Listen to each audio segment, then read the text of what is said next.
किन नारी। कन्या कहती है कि माता पिता और भवानी के पूजन से आज मैं सुहागिन नारी बन पाई हूँ। आप हमारे हैं प्राण के नाथ, सनाथ हुए तेरे प्यारे। कन्या कहते कि आप हैं हमारे प्राण के नाथ स्वामी। आज यह कन्या सनाथ हो गई है। हाथ में हाथ हो साथ तुम्हारा, भले छाए संकट के उजियारे। कन्या कहती है कि हाथ में हाथ हो आपका, चाहे वह किसी प्रकार का कितना भी संकट की उजियाली छा जाए, अंधकार संकट आ जाए मेरे ऊपर, लेकिन आपका और हमारा हाथ में साथ होना चाहिए। धीरे धरे मति थीर बने, महके नव जीवन की फुलवारी। कन्या कहती है कि जिस प्रकार से बगिया में सुंदर सुंदर फूल रात में खिलते हैं और प्रातः काल बहुत दूर दूर तक गमक जाता है, उसी प्रकार से हम दोनों का जीवन इस प्रकार से रहना चाहिए साथ में संगठित होकर के कि हम लोगों का अच्छा व्यवहार दूर दूर हमारे परिवार में जाए, आपके रिश्तेदारों में जाए, आपके सदस्यों में जाए, आपके घर परिवार में जो भी दयाद है उनके गांव में ही जाए, अच्छा व्यवहार जाए। जिस प्रकार से एक फुलवारी का सुगंध जाता है, सुंदर खुशबू जाती है, उसी प्रकार से हम दोनों लोग का व्यवहार भी एक सुंदर खुशबू की तरह समाज में फैलना चाहिए। इस प्रकार का तभी हो सकता है जब आपका हाथ हमारे हाथ में हमेशा रहेगा तब। यह मेरा पहला वचन है, इस प्रकार से आपको मेरा साथ देना होगा।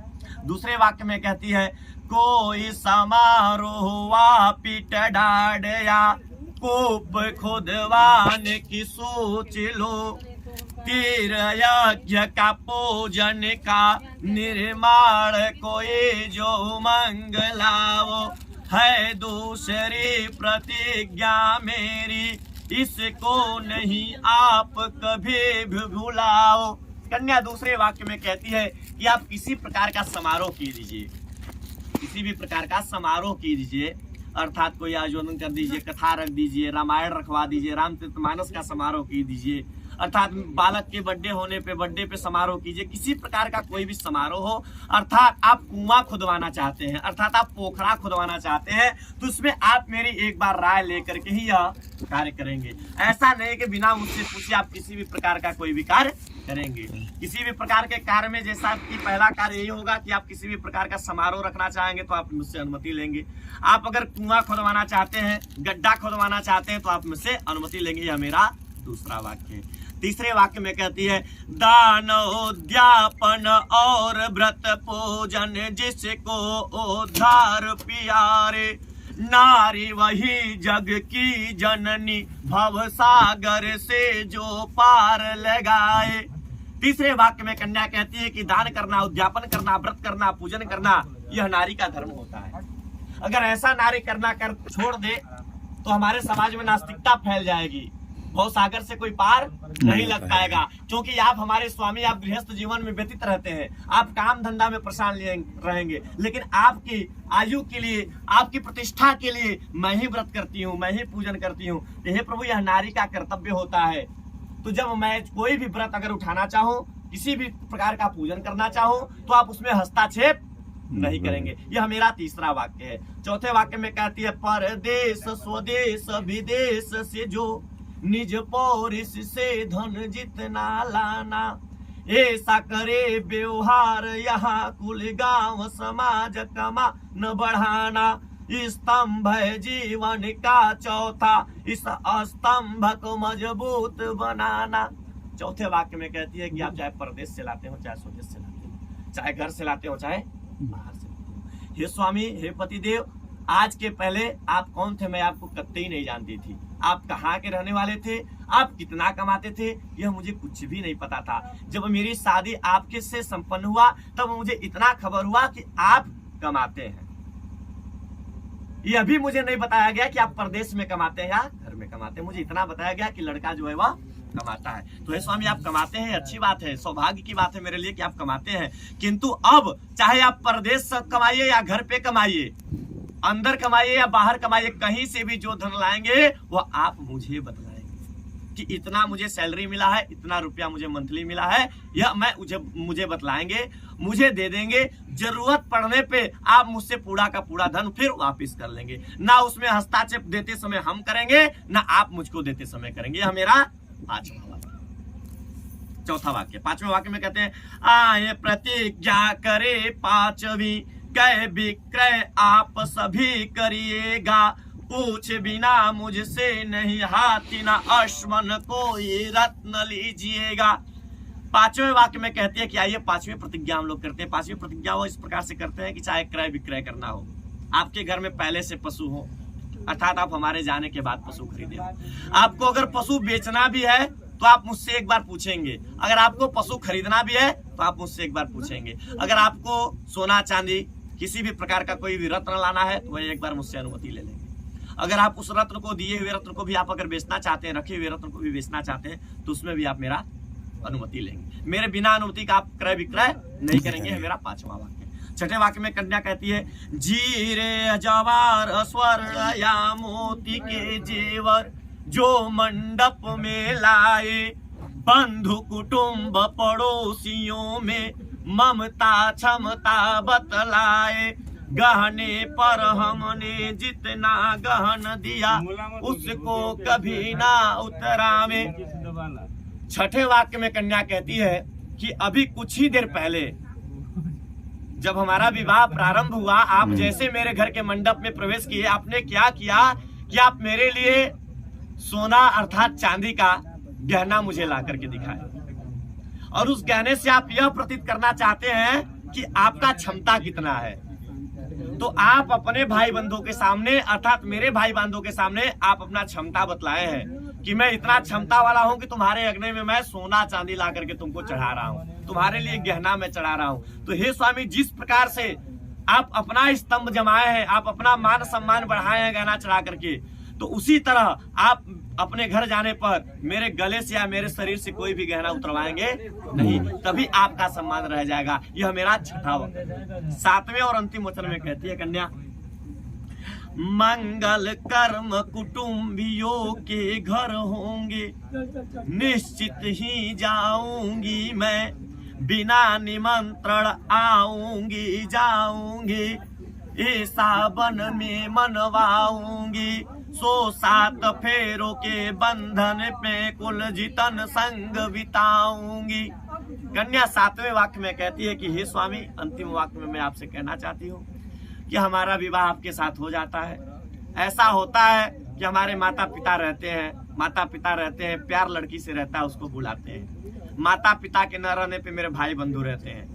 आजकल के समय के विपरीत होने पे भाई बंधु थोड़ा सा प्रेम करना कम कर देते हैं। तो अगर मुझे किसी भी प्रकार का अगर सूचना मिल जाता है कि मेरे घर में मांगलिक कार्य हो रहा है, किंतु मुझे निमंत्रण न आया हो, मेरे भाई बुलाने के लिए न आया हो, किंतु मैं बिना बुलाए भी अपने मायके जा सकती हूँ, आप उसमें हस्ताक्षेप नहीं करेंगे। यह मेरा सातवां एवं अंतिम वाक्य है। और दूसरी बात यह कहती है कि निज नारी स्वरूप न देखो तुम, मैं नारी सुपति भी सहु। और यह भी सातवें वचन में कहती है कि हे स्वामी, आज के पहले आप सभी स्त्रियों को देखा करते थे, आप हर लड़की से मजाक किया करते थे, आपकी बहुत सारी भौजाई थी, बहुत सारी सहेलियां थी, बहुत सारे दोस्त थे, किंतु अब हम आपकी पत्नी हो गए हैं, तो मैं आपसे यही करूंगा कि आज के बाद पत्नी के रूप में केवल आप मुझे देखेंगे, बाकी जितने भी प्रायः स्त्रियां दिखेंगी वह सब आपके माँ के समान देखना चाहिए। मेरा सातवां एवं अंतिम होगा। ऐसा 7 वचन कहती है लड़का से। आपको 7 वचन स्वीकार है? 7 वचन स्वीकार हुआ। अगर 7 वचन मानते हैं तो कन्या आपके वाम भाग में। तो कन्या का वचन हो जाता है, तो वर भी कहता है कि मेरा भी 5 वचन है। जब मैं तुम्हारा 7 वचन मान सकता हूं तो तुम मेरी 5 वचन मानना पड़ेगा। अगर 5 वचन नहीं मानोगी तो फिर आपस में तालमेल नहीं बैठेगा। तो पहला वचन में कन्या कहता है, तेरी सुनी सुनी मेरे प्रिय जो रहो, निज गेहूं सिंगार करो तुम, घर पर रहो तो सजो सवरो, निज नयन में काजार करो तुम। पहले वाक्य में वर कहता है जब मैं रहूं परदेश में सिंगार क्रीड़ा छोड़ दो, पर गृह गमन उत्साह तथा परिहास से मुख मोड़ लो। पहले वचन में कुंवर कहता है, बहुत ही सुंदर बात कहता है कि जब मैं घर पे रहूं तुम पूरा श्रृंगार करो, खूब सजो धजो, परायह के घर जाओ, परायह से मजाक भी करो, हंसी भी करो, किंतु जब मैं परदेश चला जाऊं तो तुमको साधारण स्वरूप में रहना पड़ेगा, परायह के घर नहीं जाना पड़ेगा, किसी से हंसी मजाक करना नहीं होगा। यह मेरा पहला वाक्य है। अगर मैं घर पे रहता हूं तुम सबसे मजाक करो, श्रृंगार करो, किंतु मेरे न रहने पे ऐसा तुम न करो। यह मेरा पहला वाक्य। दूसरे वाक्य में कहता है, सदा मंगल बेला प्रिय नवनी जीवन का मधुमास हमारा, देख रहा देखो अंबर से गठबंधन सी सुबित ध्रुव तारा। दूसरे वाक्य में कहता है, अनल के तव जाति बांधो और ब्रह्म समाज है, पांचवा ध्रुव तारा साक्षी करता प्रतिज्ञा आज मैं। दूसरे वाक्य में वर कहता है कि यह देखो, यह जो शादी मैं कर रहा हूँ तो ऐसा नहीं है कि यह गुड्डा गुड्डी का खेल कर, एक बंधन में तुमको बांधने जा रहा हूँ, मैं भी एक बंधन में बंधने जा रहा हूँ, तो यह साक्षी प्रमाण के साथ में करने जा रहा हूँ।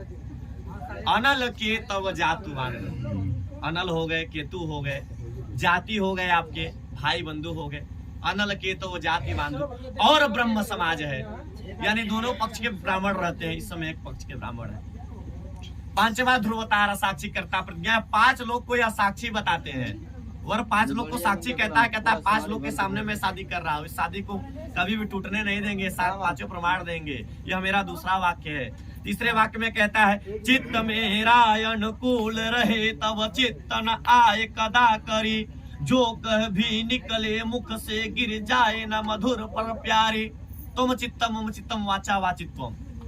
वर कहता है तीसरे वाक्य में जिस प्रकार से मेरा चित्त हो। लड़की के 7 वचन को लड़का तीसरे वचन में काट देता है, काटते हुए यही बात कहता है कि तुम चित्तम मम चित्तम, जिस प्रकार से मेरा चित्त हो उसी प्रकार से तुम्हारा चित्त होना चाहिए। जैसा मैं सोचूं वैसा ही तुमको सोचना पड़ेगा, मैं जिस बात को कह दूं उस बात को तुमको टालना नहीं होगा। यह मेरा तीसरा वाक्य है। चौथे वाक्य में कहता है, कार्य नहीं करना जिससे संतोष सदैव मुझसे मिल पायो, बंधु पड़ोसी मेरा परिवार तेरे व्यवहार से चोट न खाए। चौथे वाक्य में कहता है कि अगर तुम मेरे घर जाओगी वहां पे मेरे भाई बंधु होंगे, मेरे पड़ोसी होंगे, मेरे रिश्तेदार होंगे, तो ऐसा कोई भी कदम मत उठाना जिससे कि हमारे पड़ोसियों को, हमारे रिश्तेदारों को चोट पहुंचे।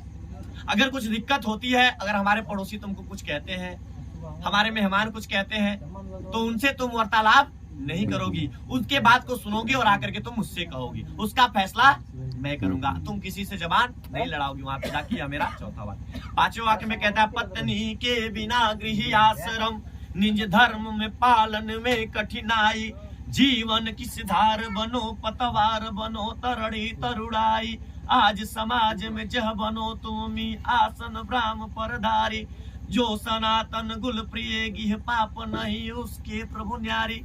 5वें अंतिम वचन में कहता है कि गृहस्थ जीवन में बिना पत्नी का आश्रम बेकार है। बिना पत्नी के ना ही हम किसी प्रकार का उद्यापन कर सकते हैं, ना ही तीर्थ जा सकते हैं, ना ही व्रत कर सकते हैं, ना ही कोई प्रकार का दान दे सकते हैं। तो इसलिए गृहस्थ जीवन में रहना है तो शादी करना पड़ता है, एक पत्नी को अपनाना पड़ता है। इसलिए मैं ये सब देखते हुए आपके साथ में विवाह आज कर रहा हूँ, और आज विवाह को प्रतिगंधित इसी प्रकार से करेंगे। प्रमाण साक्षी में 4 स्तंभ को मैं बता दे रहा हूँ कि हम लोग चाहे जितने भी बड़े हो जाएंगे, मैं अगर महीना में 10 लाख कमाने लगूंगा, हो सकता है कल के दिन में आपकी सर्विस लग जाए, आप भी 10 लाख रुपया कमाने लगो, मैं बड़े आदमी बन जाऊं, किंतु बड़े आदमी बनने के बाद भी हम लोगों के अंदर किसी भी प्रकार का घमंड नहीं होना चाहिए। यह 4 स्तंभ की तरह हम लोगों को रहना पड़ेगा। जिस प्रकार से यह बांस है, काफी लंबा वृक्ष होता है, काफी घना वृक्ष होता है, उसके बाद भी ऊपर जाकर के यह झुका रहता है, तो इसी प्रकार से हम लोग चाहे जितना भी बड़े आदमी बन जाएं, लेकिन हमेशा बड़ों के सामने हम झुक के रहेंगे। कभी भी अपने बड़ों से ऐसा बात नहीं कहेंगे कि हम पैसा कमाने लगे, हम बड़े आदमी हो गए, आपका मैं पैर नहीं छूंगा। हमारे सामने जब भी मेरे भाई बंधु बड़े पड़ेंगे, देवी देवता ब्राह्मण पड़ेंगे, तो हमको सर झुकाना होगा। अगर ऐसा तुम करती हो तो हम लोगों का सुखमय व्यतीत होगा, उसमें किसी प्रकार का कोई भी व्यतीत नहीं हो सकता है। यह कन्यादान और विवाह बहुत ही गठित होता है। एक घर से दूसरे घर में कन्या जाती है। यह वर पक्ष को भी समझना चाहिए और कन्या पक्ष को भी समझना चाहिए कि एक बाप बहुत ही छोटे बाल पोस करके इतना बड़ा करता है और जब बड़ी हो जाती है कन्या तो उसके दूसरे हाथ में कर देता है। यह एक पिता के लिए कितनी बड़ी कठिनाइयां हो सकती है वो पिता ही समझ सकता है। जब आपके घर में बालक का जन्म हुआ उस समय ढोलक बजा, शहनाई बजता है, किंतु जब एक पिता के घर में एक पुत्री का जन्म होता है तो उस समय ढोल शहनाई नहीं बजता है। जिस दिन तेरे घर में जन्म हुआ ढोल बजा शहनाई, जिस दिन मेरे घर में इसका जन्म हुआ ना ढोल बजाना शहनाई। इस पावन बेला पे ढोल बजा शहनाई। यह पिता कहते हैं, पिता है लड़की से कहता है, काजल कन्या रूप तेरा मैं आज समर्पित करता हूँ। माँ की लाडली है काजल, बाबू की दुलारी है बेटी, आपसे आग्रह करता हूँ श्रीमान, मेरे पुत्र को कष्ट न होवे कोई। यह काजल कन्या रूप तेरा मैं आज समर्पित करता हूँ। यह लड़की का पिता बोलता है लड़के के पिता से कि इस कन्या का, काजल कन्या का रूप में आज आपको मैं समर्पित कर दे रहा हूँ। बहुत ही इसको आदर के साथ अपने घर में मैंने पाला पोसा है। माँ ने इसको कभी हाथ न लगाया, मैंने कभी इसको डांटा नहीं। तो इसलिए मैं आपसे यही आग्रह करना चाहता हूँ कि मेरी कन्या आपके घर में जाए तो किसी भी प्रकार का इसको दुख मत दीजिएगा, कष्ट मत दीजिएगा। अपनी कन्या की तरह इस कन्या को मानिएगा। यह कन्या बहुत ही स्वाभिमानी कन्या है, आपकी मान मर्यादा में रहेगी, आपके मान को बढ़ाएगी। इस प्रकार से आग्रह करते हैं। दोनों पक्ष में समझौता होता है, दोनों लोग आप लोग मान जाइए। आप लोग का विवाह संबंधित हो गया, आप मेहमान बन गए, हमेशा हमेशा तक आप लोग का रिश्ता चलता रहे। यही मैं आग्रह एक भगवान से करता हूँ, एक ब्राह्मण होने के त्रिय में यह 5 साक्षी लोगों से करता हूँ। इसीलिए मंगल में ब्राह्मणों को बुलाया जाता है, मंगल कीर्तन करते हैं। हमारे लिए कुछ नहीं है, ना हमारे कन्या का विवाह हो रहा है, ना ही हमारे पुत्र का विवाह हो रहा है। पुत्र आपका, कन्या इनका, किंतु विवाह कराने वाले हम लोग हैं। क्यों? साक्षी सुमंगल हो जाता है, क्योंकि आज के बाद आप दोनों लोग का परिवार होगा। आप कहाँ जाएंगे, हम कहाँ चले जाएंगे, इसका कोई परिणाम साक्षी नहीं। इसलिए 7 वचन कन्या का मैंने सुना दिया, 5 वचन। प्रेम से बोलिए राजा रामचंद्र की जय, बाबा विश्वनाथ की जय, मां अन्नपूर्णा की जय। ओम नमः पार्वती पतये हर हर।